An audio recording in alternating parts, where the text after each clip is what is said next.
Atos, capítulo de número 3. Quem encontrou, diz a palavra: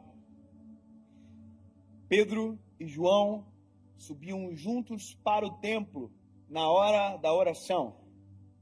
Amém. One day, Peter and John. Oh my God. É que tem uma Bíblia em inglês aqui. Oh yes. We're going up to the temple at the time of prayer. Oh God. Esse é o texto, essa é a base da nossa caminhada. Eu quero que você preste atenção nos dois personagens. Estão subindo para o templo na hora da oração. Olha, Pedro e João são dois seres completamente distintos um do outro. Nós temos o Pedro, que é o sanguíneo, nós temos o João, que é o coraçãozinho quentinho. Nós temos um que é o bravo, e nós temos do outro lado um que é extremamente calmo, amoroso. Quando você vê as histórias dos dois, nos 4 evangelhos, você entende que há uma, água e vinho, uma diferença muito grande. Inclusive, quando nós fomos colocar o nome do nosso filho, do primeiro filho, nós colocamos João, e a minha referência maior é o João, apóstolo João, discípulo João, por conta do coração dele. Você vai ver que João é o único que não morreu por uma morte trágica, morreu de velhinho. Tentaram fazer de tudo para que ele morresse. Ele não morreu de morte trágica, ele morreu de velhinho numa ilha chamada Patmos, a ilha da serpente. Colocaram ele lá para que ele morresse atacado por uma cobra, que ele morresse morto por uma fera, mas a Bíblia diz que ele não morreu dessa forma. Ele morreu de velho. Não estou dizendo que Pedro seja inferior a ele, jamais. Mas o que eu amo muito no João é que você vê João ficando com Jesus até o final na cruz. Jesus está na cruz e João está embaixo, olhando para Jesus. Ele é o único que permanece. E o último suspiro de Jesus, a fala que antecedeu foi: João, a partir de agora Maria é sua mãe. E ele olhou para Maria e disse: mãe, agora o João é o seu filho. João ficou até o último com Jesus. E também foi o único que teve o privilégio de ver Jesus glorificado. Lá em Apocalipse, no final de tudo, a Bíblia diz que ele estava andando e ouviu uma voz. A Bíblia diz: e quando me virei para ver, oh, aleluia, dos seus olhos saíam chamas de fogo. Oh, aleluia. Ele ficou com Jesus até o final e foi o único que viu Jesus glorificado. Eu vou encurtar a história. Eu quero que você entenda que daqui temos uma referência muito linda, João, e temos o Pedro, que também é extremamente lindo, corajoso. O Pedro, ele é muito doido. Eu sempre digo que toda vez que eu leio a Bíblia, eu queria ser João, mas eu sou Pedro. Ansioso, afoito. Eu tenho histórias que eu tenho um pouco de agonia quando eu leio do Pedro, que eu digo assim: como é que Jesus não demitiu Pedro por justa causa? Uma das coisas, eu vou só lembrar uma história, porque eu quero me fixar no texto, mas uma das histórias de Pedro é Jesus que curou aquela mulher do fluxo de sangue. Lembra? A Bíblia diz que havia uma multidão apertando Jesus. Jesus para, uma multidão está sufocando ele. Jesus para e diz: alguém me tocou. E o Pedro viu que tinha uma multidão tocando Jesus. O Pedro faz isso aqui, ó. Excuse me. Excuse me, com licença. Com licença. Como assim alguém te tocou? A multidão te aperta. Era como se Pedro estivesse falando para Jesus assim, ó. Pedro era carnal. Jesus tinha que ter dito para Pedro assim: Pedro, cala a tua boca, Pedro. Mas Jesus estava treinando Pedro. Jesus olha para Pedro e diz: ô Pedro, eu senti que de mim saiu virtude.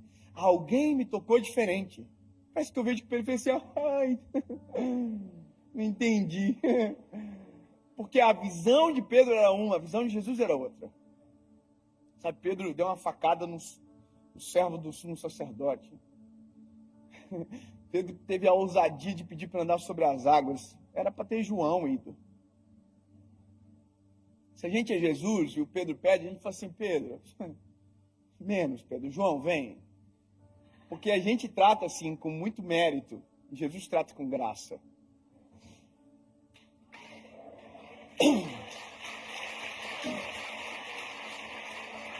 E sabe, o que eu acho lindo é porque agora, aqui, o paradoxo, a água e o vinho estão juntos. Indo para o templo, na hora da oração. Ou seja, nós podemos ser até diferentes, mas se tivermos o mesmo propósito, a gente consegue andar junto.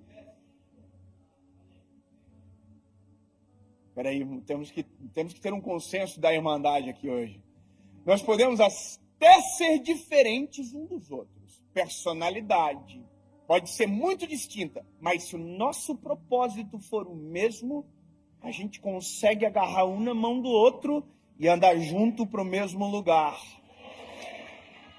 O que divide as pessoas não é a diferença de personalidade, é a diferença de propósitos. Olha, eu e minha esposa, nós temos personalidades completamente distintas uma da outra. Eu sou o Pedro, ela é o João no casamento. Mas como a gente tem um propósito, a gente está 10 anos juntos.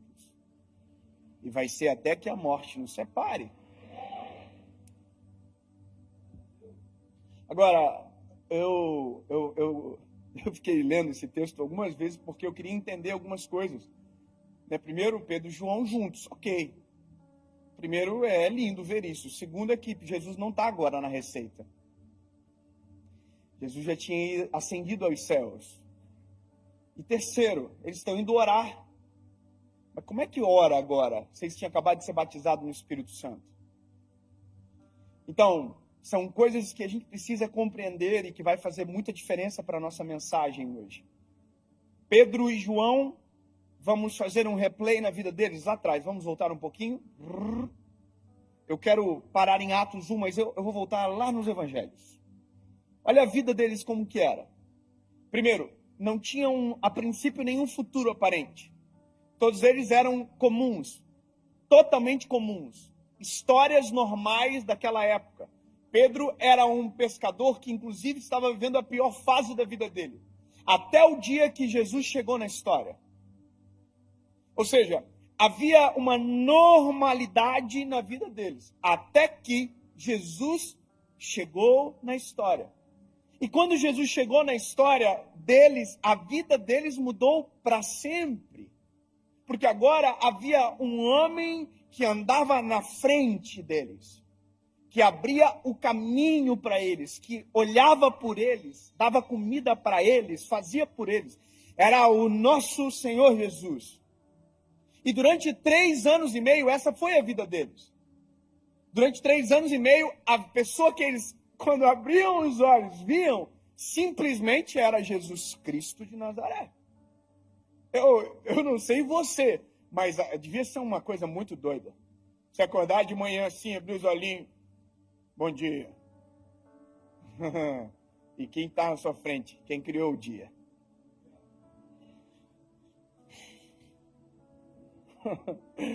Porque tudo veio dele.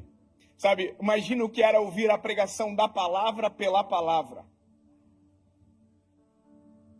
Porque a Bíblia diz, no princípio era o verbo era Deus, o verbo estava com Deus, e o verbo desceu e se fez carne. Então Jesus era a palavra pregando a palavra. Então é muito doido, a cena que eles viveram, o impacto que eles receberam era grande demais. Andavam com Jesus, olha, acabou a comida.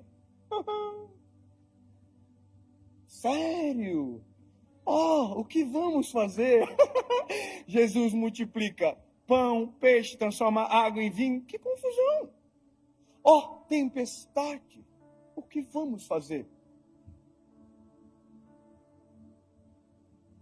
Jesus anda por cima de qualquer tempestade.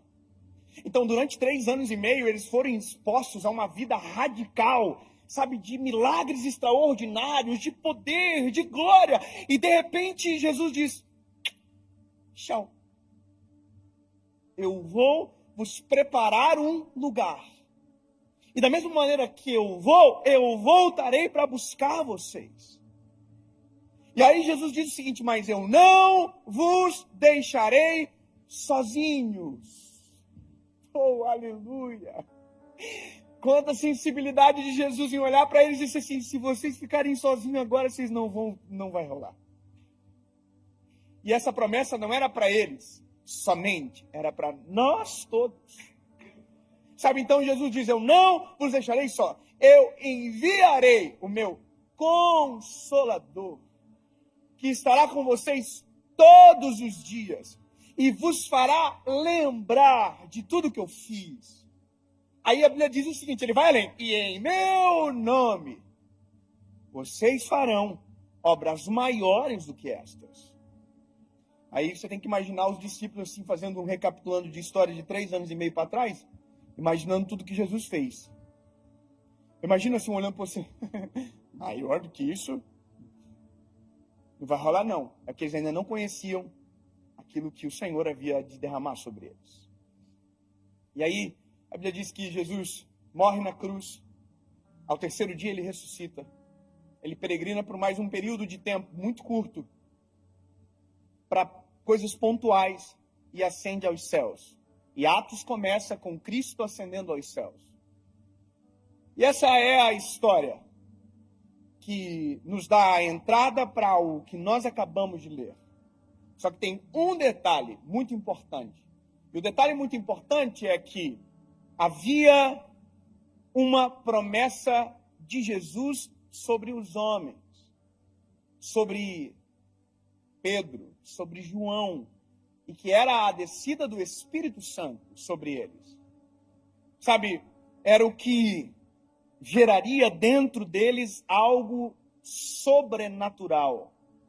Até então, quando nós olhamos para a palavra, o Espírito não era derramado sobre toda a carne, o Espírito era derramado sobre um por geração. Sansão, Moisés, Abraão. Deus levantava um homem, e aquele era aquele que tinha um acesso. E aí quando nós olhamos, por exemplo, para a parte onde havia a Arca da Aliança, apenas um homem tinha acesso à presença do Eterno. E esse era o sacerdote. Não eram todos que acessavam, não eram todos que recebiam, não eram todos que contemplavam, poucos eram os escolhidos.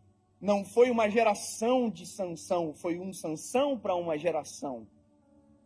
Sabe? Então, quando você olha toda essa história, você começa a entender agora a expectativa que está pairando sobre o coração dos discípulos. Olha, o que virá sobre nós? O que será derramado sobre nós? E a Bíblia diz que eles estavam no templo, adorando e bendizendo o nome do Senhor, até que o Espírito descesse sobre.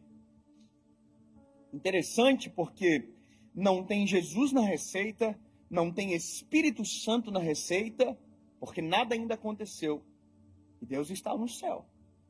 Então, eles adoram e não sentem nada, clamam e não sentem nada, há um vazio. Se a gente imaginar, existe um eco, um limbo da resposta, da voz.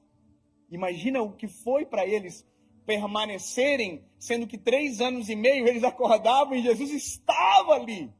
Imagina o que foi para eles saber que a próxima tempestade que eles entrassem não teria possibilidade de Jesus vir andando sobre as águas, porque agora Jesus não estava mais ali.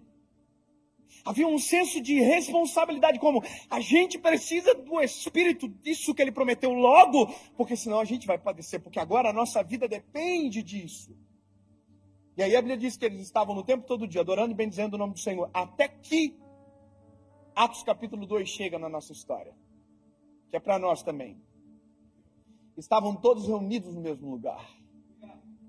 Quando de repente um vento impetuoso encheu a casa onde eles estavam assentados, e foram ouvidas línguas repartidas como que de fogo. E todos que ali estavam foram cheios do Espírito Santo de Deus.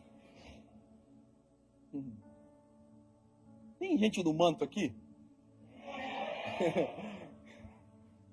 Vai fazer muita diferença. Tem alguém do manto aqui? Tem alguém aqui que fala pelo menos uns 3 idiomas de língua estranha? Uns 4? Sabe, eu quero que você entenda essa experiência. Eles foram batizados no Espírito Santo. Imagina a loucura. Pela primeira vez, nunca viram ninguém manifestando a presença daquele jeito. De repente, é eles que estão aqui, ó. A Bíblia diz que a coisa era muito doida, era uma loucura. Sabe, não dava para compreender a ponto de quem estava fora pensar que quem estava dentro estava embriagado.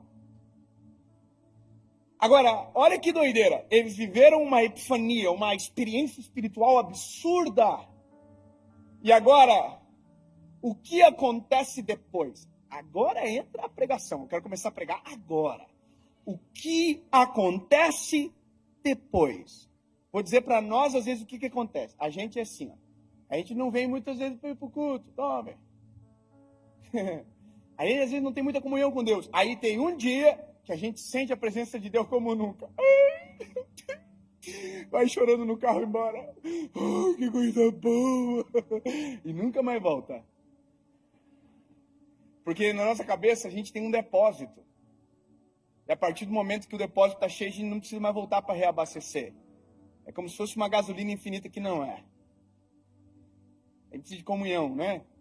Então, se a gente fosse o Pedro e João, batizado do Espírito Santo, precisa orar por um mês, não precisa nada. Vamos para casa, vamos ficar em boa, de férias. E acabou. Só que o que me irrita é que o Pedro e João são tão crentes que eles estão indo para o templo na hora da oração. Eles acabaram de estar no manto, acabaram de ver 3.000 almas aceitando a Cristo como Salvador, e eles estão assim, vamos para o templo? Bora, vamos orar. Mas por quê? Porque quanto mais a gente tem, mais a gente quer ter. Porque quanto mais da presença, melhor. Quanto mais comunhão com o Senhor, melhor. Quanto mais vida no altar, melhor. Quanto mais cheio da presença, melhor. Porque não é o fato de ser cheio, é o fato de transbordar a presença e alcançar quem está à nossa volta. Sabe, então, quando nós recebemos o Espírito Santo, de verdade, veja, de verdade, nossa vida se altera. Eu vou te dizer, nós temos algumas expectativas que são equivocadas sobre a descida do Espírito Santo. Sobre nós recebermos o Espírito Santo. De verdade. Eu sou de uma família cristã, de uma tradição cristã evangélica. Eu pertenço a uma igreja desde quando eu era criança até hoje. E confesso a vocês que tive perspectivas equivocadas sobre o evangelho a partir dessa experiência religiosa. Em alguns momentos me foi ofuscado algumas coisas, e não foi maldade, inocência. Porque na nossa cabeça, quando nós recebemos o Espírito Santo, quando nós, somos cheios da glória de Deus, nos dá a impressão que somos melhores do que alguém. Nos dá a impressão que nós vamos para um outro andar da vida. E a gente fica, se não cuidar, soberbo. A gente olha para as pessoas assim, ó. Sou mais santo que você. Sou melhor que você. Eu não me misturo. Tem gente que não entendeu de verdade o que é ser cheio do Espírito Santo ainda. Eu vou falar, tem gente que acha que ser cheio do Espírito Santo é falar 200 idiomas de língua estranha. Não é. Tem gente que acha que ser cheio do Espírito Santo é aquele que dá glória de Deus mais alto. Não é. E isso eu vou te falar uma coisa que é bem verdade. Eu sou do manto. Eu sou bocudo na igreja, irmão. Eu não consigo ficar. Eu quase perco a voz no louvor e eu não sei cantar. Talvez seja por isso, né? Mas tem gente na igreja que é quietinho. Você já viu? Tem gente que é.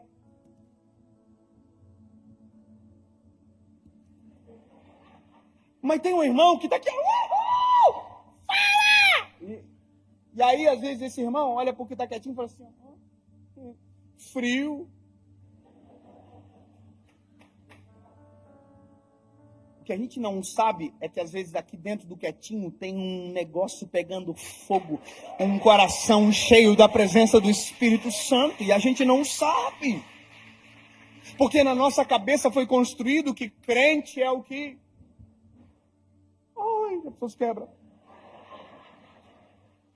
Mas não é. Ser cheio do Espírito Santo é ser cheio de Deus. Ser cheio de Deus é ser cheio dos atributos que Ele detém. Ser cheio de Deus é ser cheio de amor, benevolência, compaixão, misericórdia, justiça. É isso. Ah, então não é, não é que não é, é que é algo a mais. É algo a mais. O pastor André, o senhor estava falando aqui agora, não é pregar com palavras somente. Sabe, é porque quem tem só a teoria e pensa que detém o Espírito só tem palavras, não tem vida no negócio. Então eu acho maravilhoso, é isso aqui, ó, o Pedro e o João. Irmão, eles estão no manto. o João talvez esteja mais assim, ó. Mas o Pedro, irmão, o Pedro está aqui, ó. Quem é do manto entendeu a paráfrase aqui, ok? O Pedro e o João estão indo para o templo na hora da oração, irmão. Eles estão aqui, ó. Comunhão, queremos mais. E aí estão indo para o templo. Oh, aleluia.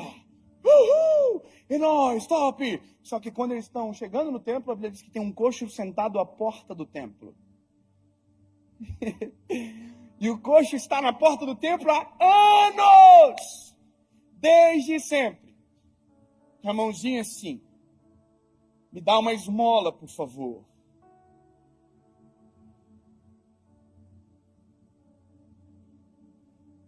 Só que o Pedro e o João estão cheios do Espírito Santo, irmão. Eles têm negócio para acontecer na igreja agora. O compromisso deles é lá dentro, eles vão orar. Não é verdade? Não tem nada que ficar olhando para o lado, não. Meu compromisso é com a palavra. Não, seu compromisso é com o próximo. O compromisso de quem está cheio do Espírito Santo é com a vontade do Senhor.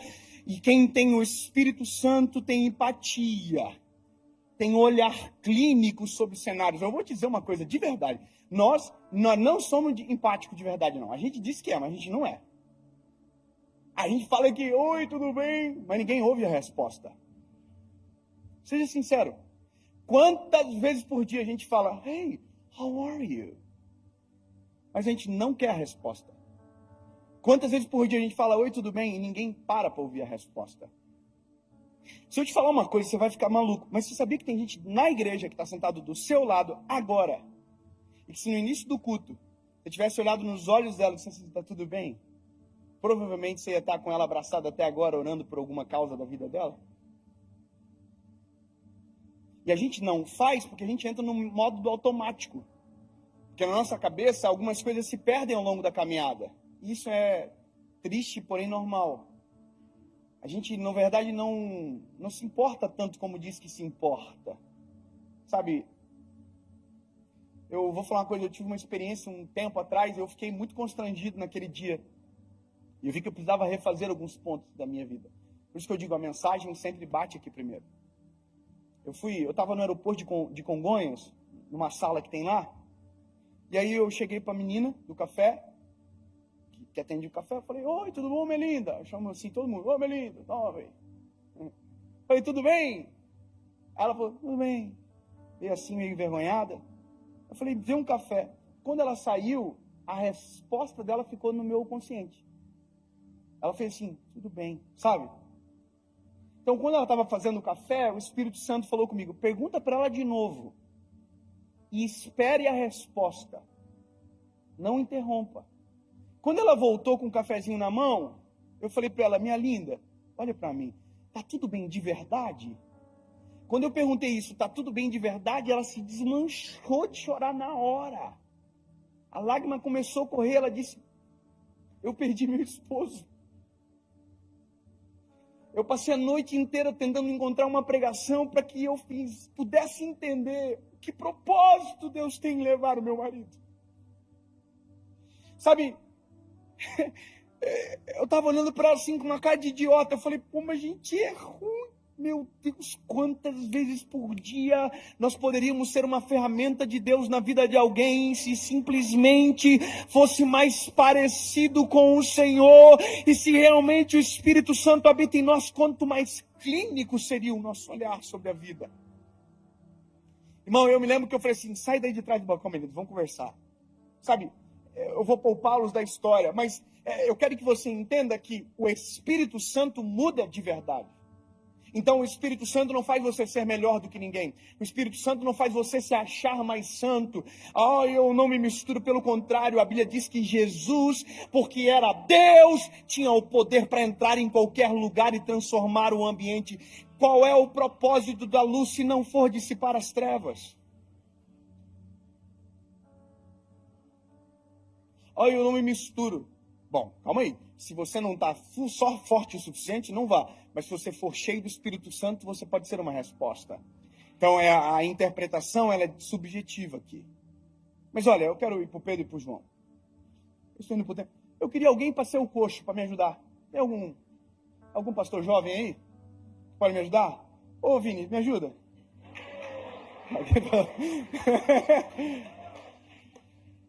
Ô, Vini, vem cá, Vini. Ô, Vini, vai ser o coxo, mas é só aqui, é só mera interpretação. Ô, Vini, vem cá. Você vai ser o coxo, tá? Você já interpretou assim teatro na igreja? Você senta aqui. É meio ruim, né? Senta aqui, pai. Aqui, senta aqui. Você é o coxo. Agora só. Fique claro. Olha isso.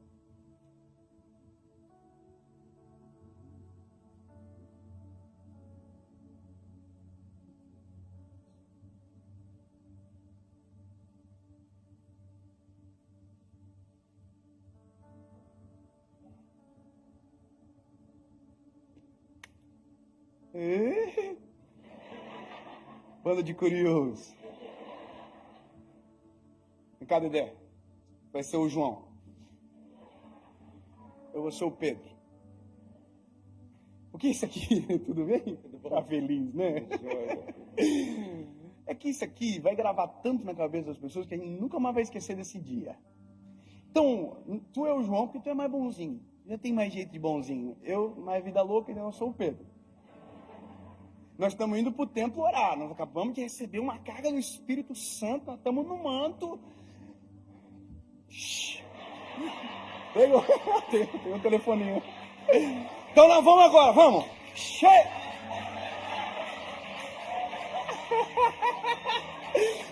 Aí a Bíblia diz que quando a gente estiver chegando na porta do templo, tem um coxo.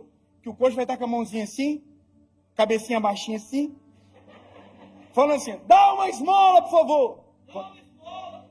Tá bom? Quando a gente chegar perto, ele vai falar, ali foi só um ensaio, bora. Vamos chegando. Aqui é uma coisa que a gente tem que decidir. Ou a gente vai para o compromisso, está lá dentro, ou a gente entende que tem um compromisso mais importante para aqui agora, aqui fora. Sabe? Lá a gente vai ter que descobrir, ou a gente vai pela reputação, porque o que vão dizer se eu não for, ou a gente fica aqui fora para resolver aquilo que é o chamado de Deus sobre nós para aquele momento agora. Então vamos mais perto para nós não cansar.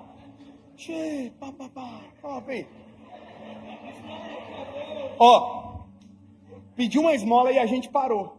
Aqui tem uma pregação já. Baixa a cabeça, você não está prestando atenção na pregação. Porque a Bíblia diz que o Pedro e o João pararam e ninguém para dar esmola. Para dar esmola, porque é isso que ele está pedindo. Ele diz, eu quero uma esmola. A Bíblia diz, eu quero uma esmola. Mas para dar esmola ninguém para. Para dar esmola a gente faz correndo. A gente dá o que sobra. A gente pega sem ver, se for moeda a gente dá, se for nota a gente olha. E nós estamos acostumados a dar esmolas. Porque esmola não tem vínculo, esmola é mais rápido, esmola não exige tempo, esmola não tem preocupação genuína, esmola a gente pode dizer assim, Deus te abençoe, mas na verdade a gente não quer nem ligar. Então quando Pedro e João param, eles já estão pregando para nós, para aquele tempo e para o coxo. Ele está dizendo, eu me importo, porque só para quem se importa, só para quem é cheio do Espírito Santo. Sabe, e aí a gente diz num negócio, João, a gente olha para o coxo e fala assim, olha para nós. Uau! Sabe, eu estou dizendo para você assim, não há diferença entre eu e você. Olha nos olhos, você já viu que gente que tem senso de inferioridade não consegue olhar ninguém nos olhos? Por quê? Porque a pessoa se sente inferior. Você sabia que até no cumprimento a gente consegue fazer alguém se sentir inferior? Você sabia que na nossa forma de tratar a gente consegue fazer alguém se sentir inferior? A gente consegue fazer se sentir importante, se sentir inferior do jeito que a gente quiser, numa fala, num olhar, numa pegada de mão. Você sabia que se eu pego a mão de alguém e eu viro a mão dela para baixo, eu estou falando assim, eu sou superior a você? Você já viu o presidente dos Estados Unidos aqui, o ex? Como ele fazia? Ele fazia assim, ó. Sabe o que é isso? Eu sou mais importante. Isso é uma linguagem silenciosa. Quando eu digo que nós somos iguais, a gente pega a mão assim. Quando eu me sinto inferior a você, eu sempre faço assim. Entende? E quando eu não olho nos teus olhos, eu estou dizendo, eu não tenho essa liberdade. Só que por isso que eu acho que é interessante, porque o Pedro João diz, para quem está pedindo esmola sentado no chão, olha para nós. E agora vai ficar frustrante para o coxo. Ele vai dizer, nós não temos prata nem ouro, mas o que temos te damos. Aleluia. André, eu vou liberar o senhor, porque o senhor não é pastor, então eu vou ficar chateando, eu quero que o senhor fique com a cacilar. Vou ficar só com o coxo. Eu só queria que viesse comigo no manto aqui. Obrigado, tá, André? Vai voltar, né, João? Vou ficar sozinho aqui, porque aqui vai demorar. Não quero que você... Mas obrigado, tá? Nós não temos prata nem ouro. Aí o coxo faz assim, eita. Sabe, aqui tem uma mensagem muito silenciosa também. Porque o coxo não estava pedindo prata e ouro. O coxo estava pedindo esmola. Sabe, isso demonstra que existe uma distância muito grande entre desejo e necessidade. Sabe, desejo é o que eu penso que preciso, necessidade é o que eu necessito e às vezes não sei dizer com palavras. Sabe, às vezes tem gente que vem aqui no altar e diz, Jesus, eu preciso de uma casa maior, sendo que precisava de um lar estruturado que caberia em qualquer casa. Sabe, às vezes o nosso desejo é a necessidade é totalmente diferente. Ai, Senhor, eu preciso colocar meu filho no colégio melhor. Não, às vezes você precisa ser um pai melhor. Sabe, a gente coloca em detrimento de algo que não é a realidade, às vezes só para ofuscar. Então, o coxo pensa que precisa de esmola. Então, por isso que Pedro e João diz, nós não temos prata nem ouro. Ele está dizendo, nem tudo que você pode pensar que é o seu desejo é o que nós vamos te dar. Porque não é o que você deseja, é o que você precisa. Para pensar que esse coxo era levado à porta todos os dias. Sabe o que é isso? Todos os dias tinha alguém, dava para ele o que ele desejava, mas nunca o que ele precisava. Ele precisava era andar, não era ser carregado. E a gente gosta às vezes de carregar do que ensinar a andar. Porque a assistência dá crédito. Sabe, levar para a porta às vezes pode ser até mais confortável. Eu sou encantado nesses dois meninos, porque eles estão tão cheios do Espírito Santo, que eles olharam a mais isso. Nem prata nem ouro nós temos para te dar.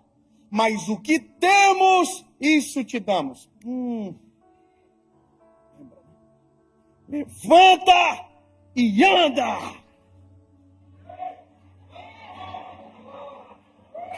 Não virou. Não vai, não? Só de novo. Pode acontecer, né? Às vezes o coxa... Pedro, João, tem no pro templo. Aí eles chegam, eles param, eles dizem, olha para nós. Não, faltou pedir esmola ali. Vamos lá, rapidão. Paramos. Olha para nós. Nós não temos prata nem ouro, mas o que temos te damos. Levanta e anda.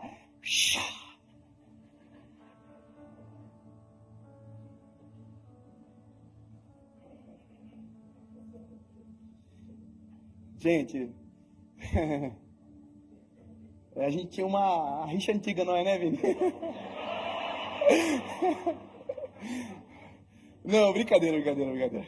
Ô, Vini, coxo, sorry. Eu sei que você não está levantando isso, você está certo em não levantar. Quem está errado é eu. Na verdade, quem está errado é a gente, que acha que só com palavra resolve a vida dos outros. Levanta e anda. E aí? Jesus te ama. E aí? Eu sabia? E aí, irmão? É só palavra mesmo? É só teoria? Eu quero dizer para você que uma das coisas que o Espírito Santo provoca em nós é ser como Jesus é. Quando eu olho para aquela parábola do bom samaritano, a Bíblia diz que o Senhor desceu do seu cavalo,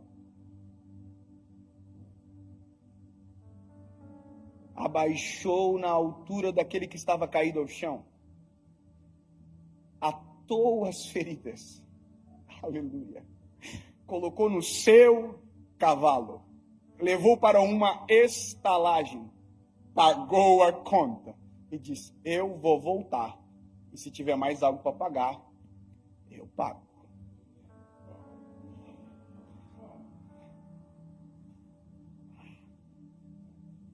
É esmola. Uma esmola, por favor. Oh, aleluia. Nós não temos prata nem ouro. Desculpa, olha para nós.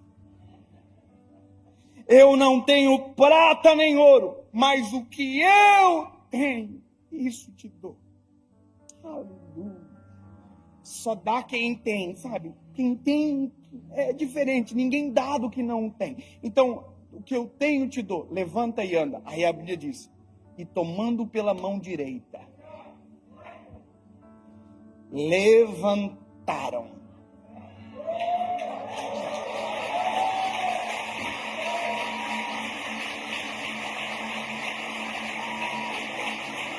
Obrigado, pai. E agora? Agora tem que esperar mesmo. A Bíblia diz que a gente está esperando os arteiros se firmarem. Porque quem nunca andou não é obrigado a sair correndo no primeiro dia. Quem nunca andou não é obrigado a sair pulando e fazer aquilo que eu acho legal. Tem gente que chega agora, a gente quer que ele seja no mesmo nível espiritual, a gente cobra dele. Não. Cada um tem o seu tempo e a sua velocidade. O importante é que tem a gente para suportar na caminhada. Ó. Você acha que dá para dar um passinho? Então vamos embora. Boa. Sabe, isso consiste o Evangelho. O Evangelho não é palavras, é gestos e atitudes. Sabe, João capítulo 3, versículo 16 diz: porque Deus amou o mundo de tal maneira que entregou o seu Filho. Aí 1 João capítulo 3, versículo 18, ele diz: filhos, não amem só com palavras, mas com gestos e atitudes. Sabe, o amor de Jesus consiste em caminhar com quem precisa de força para permanecer de pé. Aí vai chegar um momento que eu vou olhar para você, e isso também consiste no Evangelho. E aí, consegue andar? Então agora, anda você. Mas se passar por uma porta e tiver um coxo, passa pelo coxo mesmo que eu fiz por você.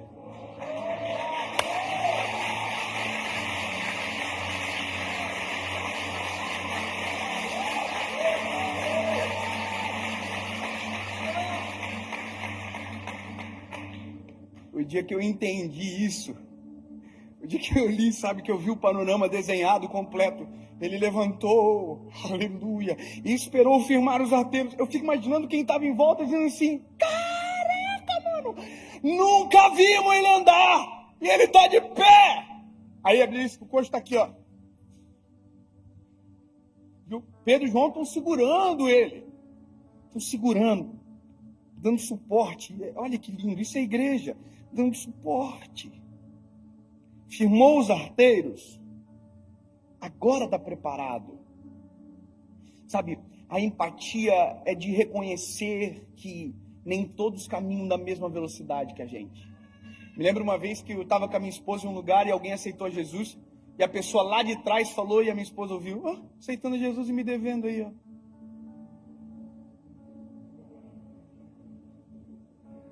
A gente aceita a misericórdia sobre nós, mas não queremos a misericórdia sobre ninguém. Sabe,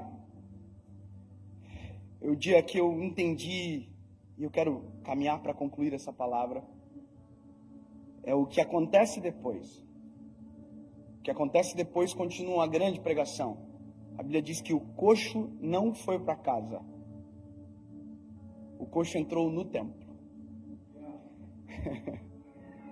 O coxo entrou no templo saltando e pulando.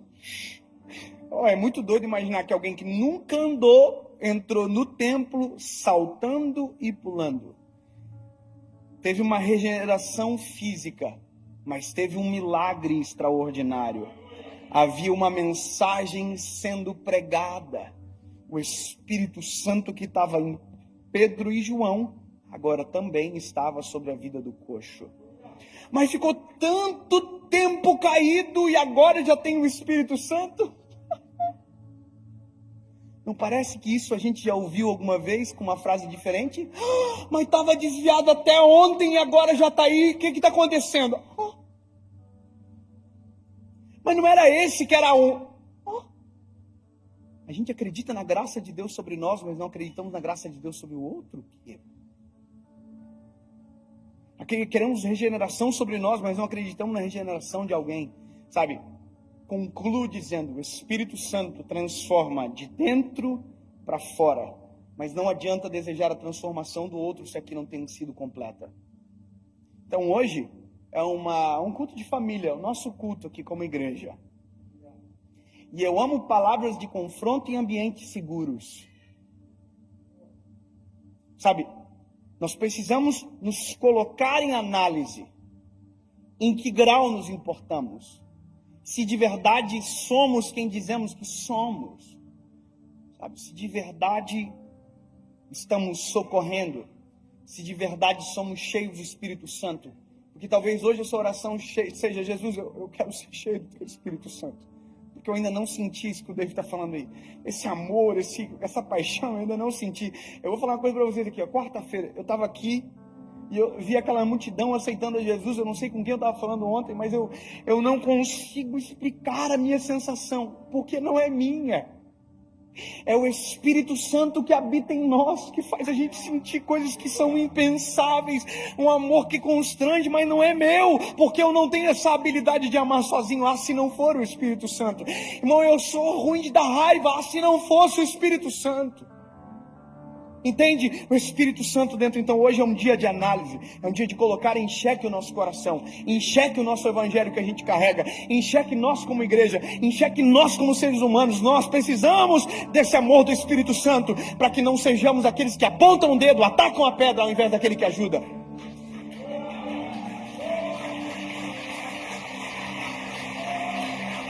Sabe? Porque o mesmo Pedro e o mesmo João que passou pela porta e viu o coxo, podia ser um Pedro e João que passasse pela porta e dissesse assim: ó, tá aqui porque quer, tá aqui porque merece, tá aqui porque só toma a decisão errada, tá aqui porque é ruim. Só não esquece que você era o ruim antes, algum tempo atrás, aqui, agora um pouquinho, 5 minutinhos atrás, você que era o que estava na porta. E se não fosse o Senhor ter socorrido você. Eu vou fazer uma oração diferente aqui essa manhã. E eu quero que seja uma lição silenciosa para você. Talvez haja surpresa, talvez não, mas deixa o Espírito Santo conduzir. Eu vou fazer um pedido, aqui dá porque não tem mais pandemia. Pega na mão de quem está do lado aí.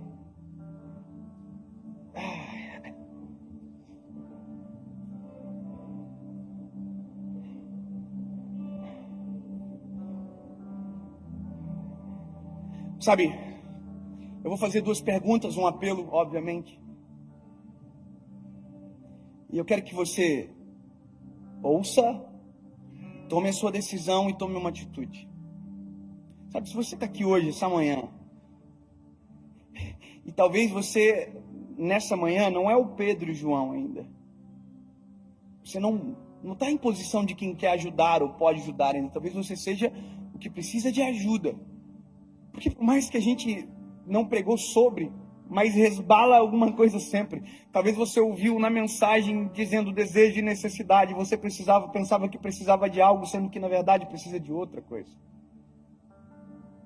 Sabe, se dentro do teu coração hoje paira uma dúvida, sabe, sobre o seu futuro, sobre quem você é, ouça o que eu estou te falando aqui. Se você nunca tomou a decisão de se entregar a Jesus, talvez seja essa oportunidade especial para você. Nunca decidiu por Cristo, hoje seja a sua vez. Talvez você nunca ouviu, há muito tempo não ouviu um convite para voltar para casa. Você está longe de casa. Você quer voltar a ser esse Pedro, esse João que um dia você já foi, mas alguma coisa aconteceu no caminho e você foi embora. Eu vou fazer uma terceira pergunta. E a terceira pergunta, ela impacta também quem está perto de você. Se você precisa de um socorro urgente, mas talvez quando você entrou aqui ninguém te perguntou, quem está do teu lado não sabe. 3 perguntas, uma resposta. Dave, eu preciso de um socorro. Dave, eu quero tomar decisão, quero voltar para Jesus.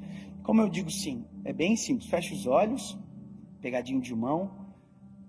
Talvez você constranja quem está perto de você agora, mas não tem problema. Isso é o evangelho na prática. Você vai apertar a mão da pessoa que está do seu lado. Você vai escolher alguém ou da direita ou da esquerda. E se você tem que dizer sim, vai apertar a mão assim. 1, 2, 3. Só isso. Estou passando por um perrengue, eu preciso de oração, preciso de ajuda. Aperta a mão. 1, 2, 3. Preciso voltar para Jesus hoje.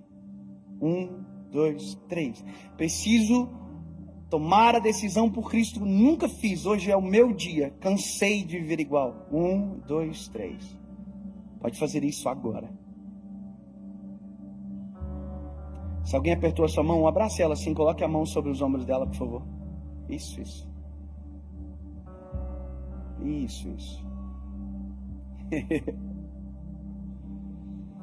Oh, aleluia, Jesus. Nos ensina a ser como Tu és, Pai.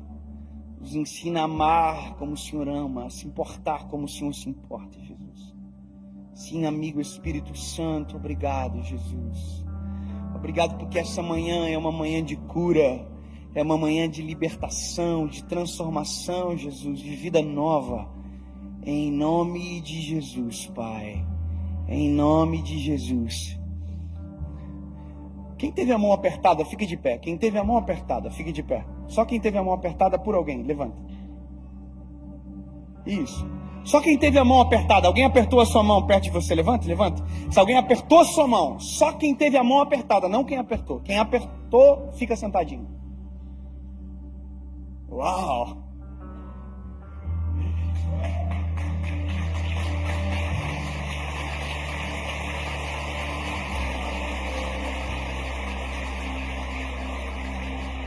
Agora, lembra da pregação? Você estava comigo aqui? E tomando pela mão direita. Quem apertou a sua mão? Pega ele pela mão direita, assim, ó. Levanta ele, levanta. Isso. Oh, aleluia! Levando pela mão direita. Oh, aleluia! E os arteiros se firmam. E a força vem sobre as pernas. O coração, você quer aceitar isso pra frente? Quem apertou a sua mão agora, pega pela mãozinha dela, diga, vamos lá pra frente, vamos receber a oração junto, vamos pra frente como igreja, isso,